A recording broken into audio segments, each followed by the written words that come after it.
Hello and welcome to the Word for Woman podcast. It's just me. It is just me from now on. Welcome to season 2 of the Word for Woman podcast. Today felt like a good day to start recording this. I wish I could say it was pure intuition, but I actually had a reminder on my calendar to do it because the astrology today checks out. I'll get a little bit more into how I got into astrology later on. But yeah, this is take 3. So I've recorded 2 different episodes at various points in the past year that were meant to be the first episode of this new season. And I did not like them.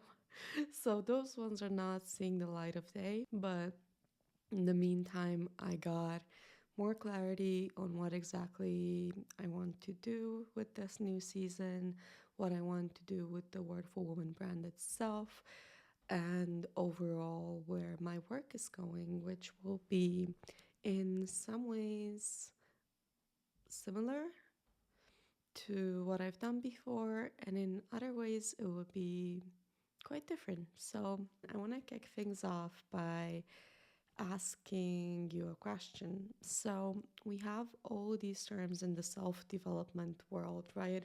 We have all these terms revolving around the self. So it's self-knowledge, self-development, self-empowerment, self-love, self-worth.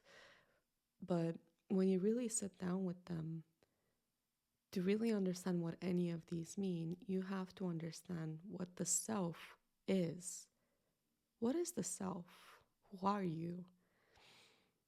And that's a question that was at the foundation of,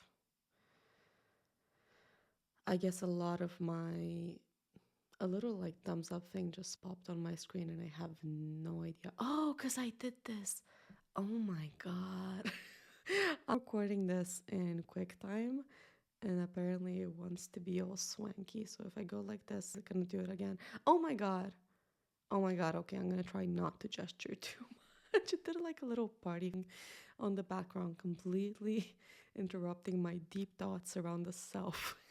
But I guess that's life. That's life. Sometimes life's a bit funny. Oh, I didn't say anything about my hat. I'm having my little hat with cat ears that was made by my friend Christina. Thank you, Christina. This was one of my birthday gifts this year. It's so cool, so swanky, and I'm not having the best hair day. I'm not having the worst one either, but yeah, this helps and makes things nice and cozy. If you're just listening to the audio, you can see the hat on YouTube. Shameless plug. But let's go back. Let's go back to the topic at hand. So, what is the self? That's one of the things I think around which my spiritual journey kind of revolved, and it really, really took a million steps upwards, I guess, in the past year, because I had very interesting experiences that showed me aspects of myself that are, let's say, not from this life or from this identity. And it was kind of mind-blowing because it is one thing to say, okay, I understand that cognitively, I understand that there's all this evidence around past lives. I understand there's these stories that little children say that check out with real lives that existed and so forth. I understand these things exist, and I may accept them. But to have an experience yourself firsthand is something else entirely. And it is my conclusion from the last years of spiritual search that someone whose worldview is still very much within that materialistic framework, in that, the paranormal is not a thing, that only what we can see and feel is real, although it is a little bit more nuanced than that. I will give it to that view as well. But let's say the physicalist view, right? Like reality boils down to matter and its physical processes, right? Like, there's nothing else beyond that. There's no discussion of God or higher selves or spirit guides or anything like that. So when you think about having this worldview that, let's say, is the consensus reality worldview, I don't think people will really change their mind. It doesn't matter how much evidence you give them. I think the only evidence, in my experience, that really changes people's minds is personal experience, and having an experience that completely defies what you think you know about reality and about yourself, and it shakes it, and it can be quite traumatizing, frankly. It can be nice, and enlightening and beautiful, but it can also be enlightening and not so beautiful. Um, so thankfully, mine weren't traumatic, and I thank God for that. I'm so happy that wasn't the case. But if that was the case for you, there's nothing wrong with that. Just please make sure to take care of yourself and get the support you need. God knows I needed support with a whole lot of other things. It's just these spiritual experiences, integrating them wasn't traumatic. I had support, I sought support, I had many beautiful people, and I still have them in my corner. That helped a lot. And maybe it is precisely because they were there that it didn't end up being traumatic, now that I think of it. So, yeah, make sure you have a support system and you get whatever help you need. And if you need any advice around what that help might look like, I'm happy to share my thoughts. So just DM me on socials. My details are in the description, and I'm happy to share whatever it is that I know. So, yeah, personal experience is queen, and it's the only thing really that changes people's minds. And I had a lot of very interesting spiritual personal experiences throughout my life, but especially so this past year in 2024. It is the 29th of December 2024 when I am recording this. And one of them in particular came as a result of working with Catherine Creighton Crook, who was in season 1 of the podcast. And the things that I have seen, it was just a completely different aspect of myself that was not of this world. Healing took place for a hurt that was not of this world, which was of pretty big proportions. And I discovered my spirit animal, or what I believe to be my spirit animal, which is the hawk. Now, I hope I'm not offending anyone if I'm using this terminology. It's just how I think of it. It's just how I make sense of it in my mind. So when I think of the hawk, I think of it as my spirit animal or my power animal, though truth be told, I'm not entirely sure I'm using these terms correctly. So if I'm not, just feel free to come in and gently, please, correct me. It's just how I make sense of it in my mind. But either way, the hawk is some sort of guide for me. And it's been really beautiful to discover that. So this session shook my world for real, because it wasn't just being told, hey, you had this and that past life, which I did actually have that in the past. I had someone tell me like, hey, this is your deal and these are the sorts of lives you've had. And I'm not entirely sure how true it was. Some of it resonated, some of it less so. That person in the meantime denounced all of those practices that she was doing and went back to Christianity. A topic maybe we can go into in a different video, because I have thoughts about that as well. I'm not Christian. I was raised Christian. I wouldn't say I have any particular religion right now. I'm spiritual for sure, but I ask way too many questions, I think, for any form of organized religion. So I do not like the feeling of, yes, it's okay to have questions, but you are supposed to reach this particular answers, and there's only a specific answer you're supposed to reach. I don't like that, no matter what context it presents itself in. It's not my thing. To me, it's dogma. I like to be free to ask questions, to be skeptical, and to reach my own conclusions, and to reach the conclusions that makes the most sense to me. And those conclusions might change over time, or they might stay the same, but it's not something that I want to feel constrained in. I have no desire being constrained when it comes to the things that I believe. So that was one of the experiences that was really big, because I have felt the actual emotions that were part of this life. A lot of it was grief. And I felt them in my body, and I felt the healing itself in my body as well. It's pretty crazy.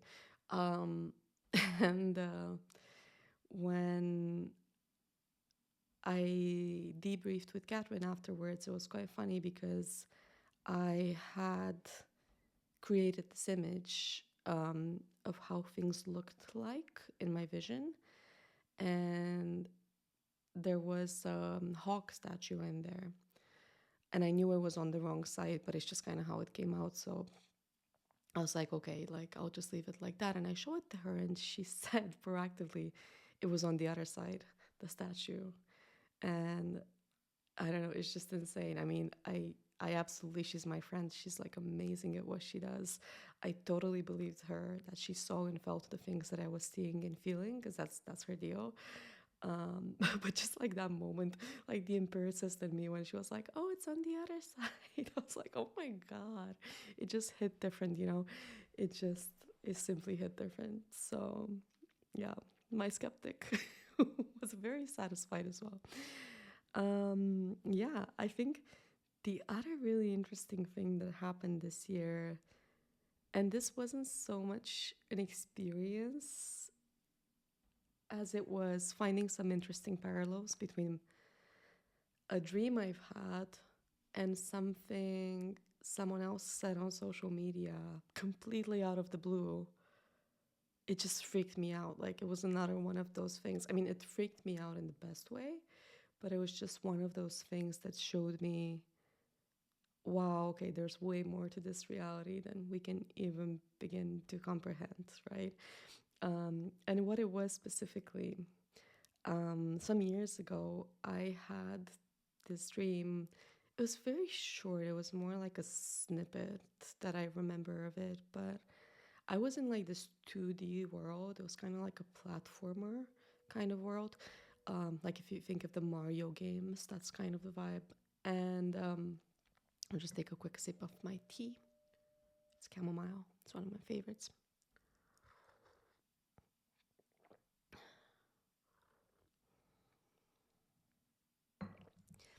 So I was in like this 2D Mario type world, and there was this blob. I don't know how else to describe it. That's exactly how I thought of it. This will become relevant. There was a blob just sitting on one of the platforms, and I was sitting on the platform next to it or underneath it, something like that. And I was just listening to it. It was explaining something to me because it was sentient, it was a being. So it was explaining something to me, something really profound. That was the feeling that I had, right? And I was there like, oh my God, oh yeah, that makes total sense. And I was like, oh yeah, yeah. And I just remember the feeling of, wow, this is such a wise being. And it's explaining me all this stuff. And I woke up and I didn't remember anything of what we supposedly talked about, right? Figures. Anyway, so a while after that, I did not think of that dream too much, but I was randomly on Instagram, and this other Catherine Whaler, who is my friend and my astrology mentor, and she's amazing as well. She just posted randomly on her stories about this past life she had where she was a blob. And they were like in this very peaceful world, and they were very wise. And I was like, what the actual hell? Like, that's my dream. And I was like, wow. And I told her I couldn't not. I very rarely like DM people or reply to people's stories, but when I do, I'm like, dude, I couldn't let this one slide, right? Um, so that was super weird. And the funny thing about these stories is that I can totally see some people now watching who are like, whoa, no way, that's so crazy. And other people who are like, I don't know, dude, it's just like a coincidence, or, just maybe it's like this archetypal thing that for whatever reason manifests as a blob in our collective consciousness, or, just discarding it as completely nothing. So a whole spectrum of skepticism, but I can totally see some people being like, yeah, that's just not a thing, right? Like, it doesn't really inspire me that there's more to this world. But the thing about these experiences is that, again, telling them to other people, it doesn't always hit in the same way that it did when you experienced it. And yeah, I guess the same is true of psychedelics, for example. I don't have experience with them, but I'm guessing it's the same sort of experience that you can't quite explain to people. Like, I remember there was this case of someone who had a near death experience, and I quite loved what they said when they came back. So they were clinically dead, they were resuscitated, and after they were alive again, they said, "Oh no," something along the lines of, "Oh no, I only have a brain," or like, "I'm only human," or something like that. Like they were in this like 3D world, and everything just went down to 2D all of a sudden, and it was really frustrating. Um, and I think that's really interesting. I think there's things that we can't really begin to understand unless we experience them. So, circling back to my question of what is the self, I found it more and more interesting this year having had these experiences, because I had sort of a gradual awakening to these things. Like, when I was a child, I wasn't exactly foreign. Like, I wasn't foreign to religion at all. And I wasn't foreign to spiritual stuff either, actually. I had a lot of books about spirituality in our house, courtesy of my mom. And I was reading about things like astral planes and past lives and feng shui books and, you know, things about quote unquote energy, like energetics, um, having experiences on planes, if you will, different from this one and that sort of thing. And I don't quite remember if I was like definitely, oh, that's interesting, because I was always a magical gal. Like, I always freaking love magic. I was a huge Potterhead. I mean, sorry, the other way. Luna, it's right there. I have a bunch of Harry Potter stuff behind me as well. Um, so I always liked the concept of magic, of there being something more to the world, which I'm aware makes me a little bit biased, but we're all biased. We just have to know which way our bias goes and correct for that if needed. Um, so I had exposure to these things, and then as I matured, like as I grew up, rather, um, I got more conditioned into this materialist, physicalist worldview, which, to be honest, didn't make me really happy. Like, it takes you, or at least it took me, into this sort of nihilist, like, what's the point in feeling pleasure or whatever, like, sort of weird way of thinking. Thankfully, I wasn't there for too long, but the trouble is, when you're feeling good, you're somewhat protected from this way of thinking, but when you're feeling bad, or when life brings you into darker places, it makes you really vulnerable, I think. And back before I had the worldview I had today, I was in some pretty dark corners of my mind, and there's not, besides the people you love, there's not much else that pulls you out. And I don't think that's a good way to live. I think this world is magical, and there's so much beauty and so much to live for, and so much magic even in the mundane. Um, like, there's so many things that are worth living for. Like, I don't know, just opening up to these things, I feel like opened up my heart as well. Like, I just walk on the street and I'm like, I look at the birds and I'm like, hey, buddy, how are you? I love you, and it might sound insane to some people, but it's just, it's just this more loving way of being. Um, and this is not to say I don't have my dark sides as well. It's not to say I can't be an asshole. I can be an asshole. Sometimes I'm an asshole on purpose. I think it's important to have our dark side. I think we only recognize the bad in the world because we have a little bit of it inside ourselves, and that's what it means to be a whole human. It means to be good and bad and have a balance and have control over the quote unquote bad side. Um, and I don't think we're supposed to be naive. We're not supposed to be naive. And the same way that we're not supposed to be naive in the physical world, I think we're not supposed to be naive in the astral or the spiritual world, or however you want to call it. Because one of the things that really annoyed me when I started getting more into this world was, why does everyone believe freaking everything? Right? Because, and this is just my cynical side. It's not true that everyone believes everything, but there are corners of spirituality with less discernment than others, let's say. And I don't think that's a good thing, and I think they're quite predatory, especially when it comes to vulnerable people, like I was, like someone who was looking towards spirituality for meaning, to find meaning in life and to find that wholeness, and which, definitely put me in a vulnerable position. And I think when you come to people with, oh, there's, trying to think of an example, like, oh, there's this entity that whatever you should ally yourself with to connect with the divine. I'm like, that's bullshit. There's one thing to have guides, be they in flesh or be they not in flesh, spiritual, non-embodied.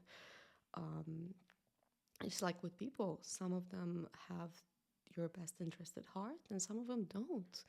And I'm pretty sure there's some disembodied assholes out there. I mean, I'm not just, I know it, right? And I think we have to look out. And I think because so many of us are still so new to spiritual aspects of the self, let's say, and of reality, and so many people just don't believe it's a thing, we are so, so vulnerable when it comes to these realms. And we do need to be a little bit careful.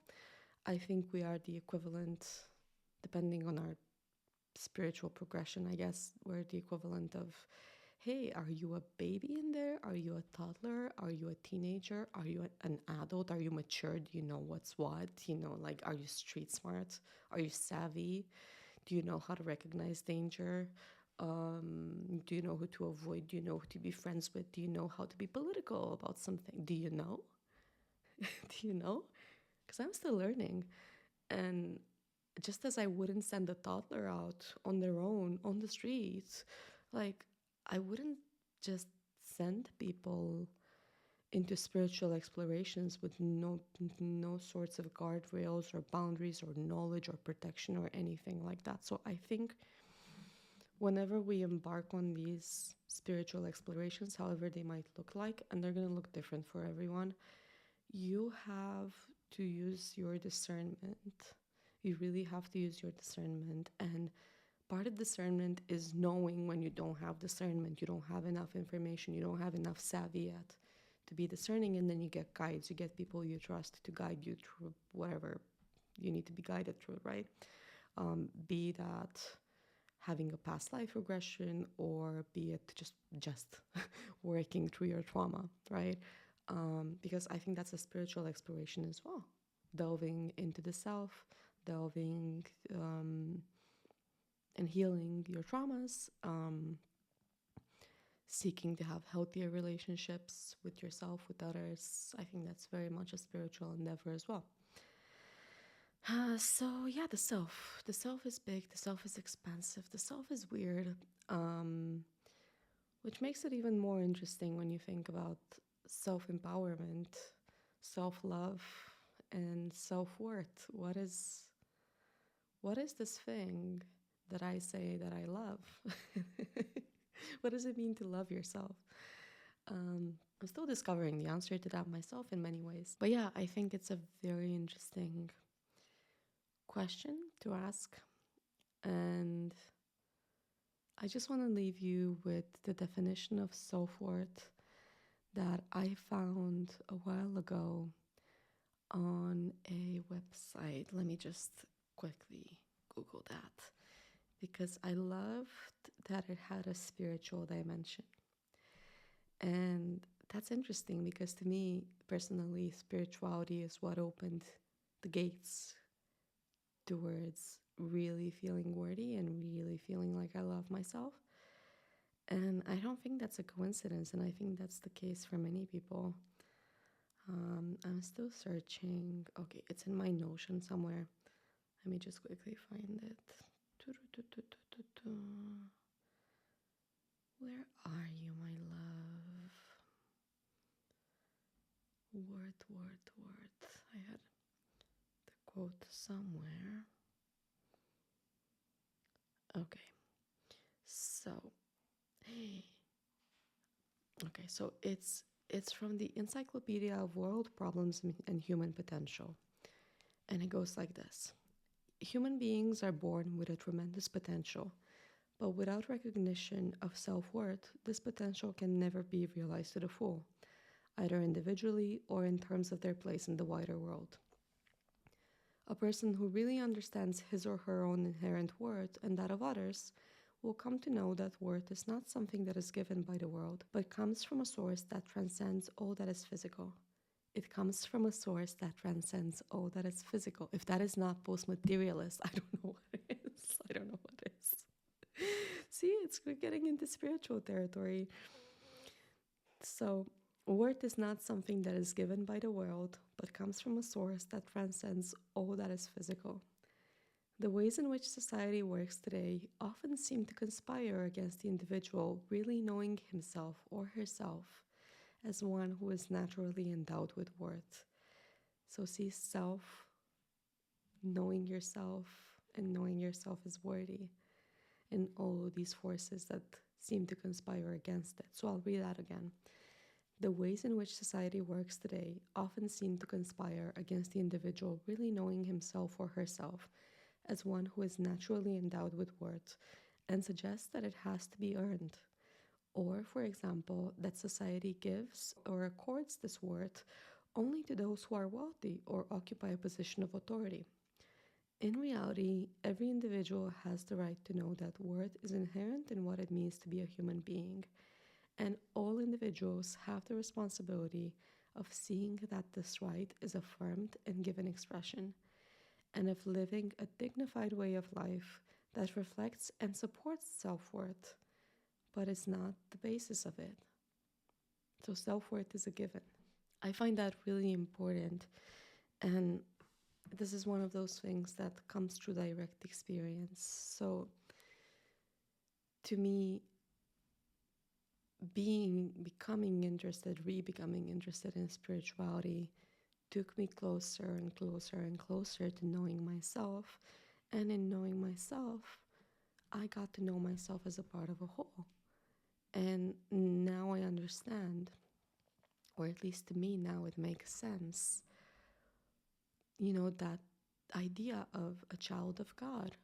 I understand myself as a child of God now, and I understand everyone as a child of God. Or if you don't like this terminology, you can think of yourself as a piece of God, as a shard of God, I don't know, if God's an octopus, you're one of God's tentacles. Think of it however you like. But you are, and me, we're a little part of this supernatural being, if you will.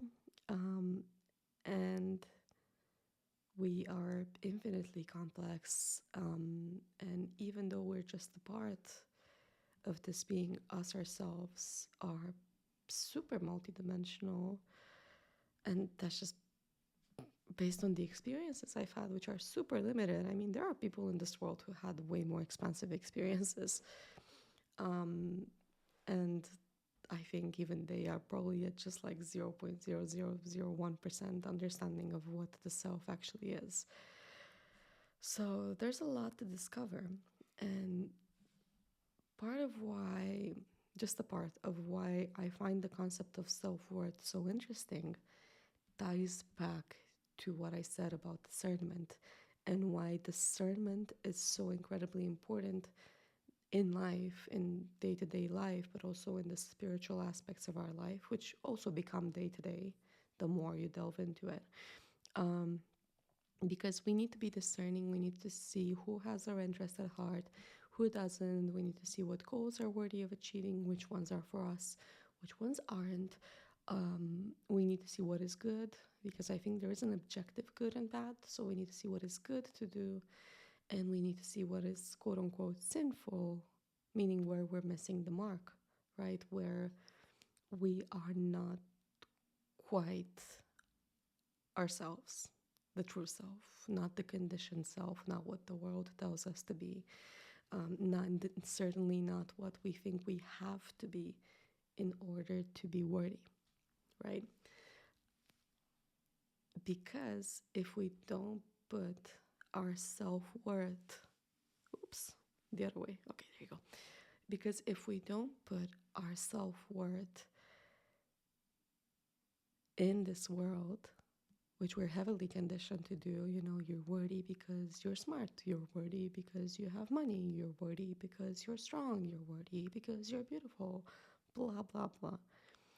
If we don't derive our worth from these things, but we take it as a given from God, then we cannot be manipulated.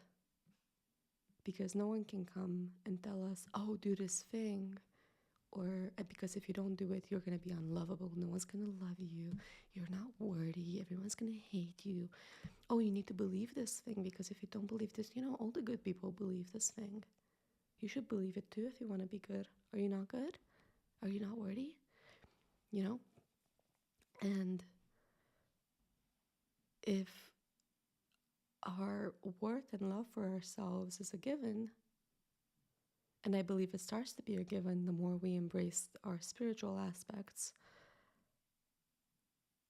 then this becomes part of discernment. This knowing becomes part of discernment, because we can discern when people or systems or institutions or what have you are trying to manipulate us to do their bidding, to do what they want, not what we want, not what our authentic self, the expansive one, the one we're just getting to know, what that one does, what that one wants to do, what's in alignment with it. So, what is the self? Well, that's for each of us to discover. But it's so important to get to know it, because only when we know the self, and this will not be a journey that gets finished in this life or probably in any of the next lives, but it's still worth walking. And I think that is the purpose of life, actually, to get to know ourselves. To get to know ourselves, to develop ourselves, to empower ourselves, to love ourselves, to see that we're worthy, and to foster these things in everyone else as well. And to see how others are lovable and worthy, and to get to know them, and ultimately to get to know God in all its glory, made out of all of ourselves. I think that's the purpose of life. So we can only have discernment and self-worth when we embark on this journey mindfully. We're on this journey anyway, but are you on it consciously or unconsciously? Pro tip, it's a smoother version consciously. It's a bit of a smoother version. Yeah. So we do it consciously. And when we do it consciously, when we're on this journey of getting to know ourselves consciously, we are gifted with discernment. We are gifted with being more connected to our self-worth. And when we get these gifts, we can reinvest them into getting to know ourselves and others better, and to help everyone do so. I'll see you in the next episode. Bye.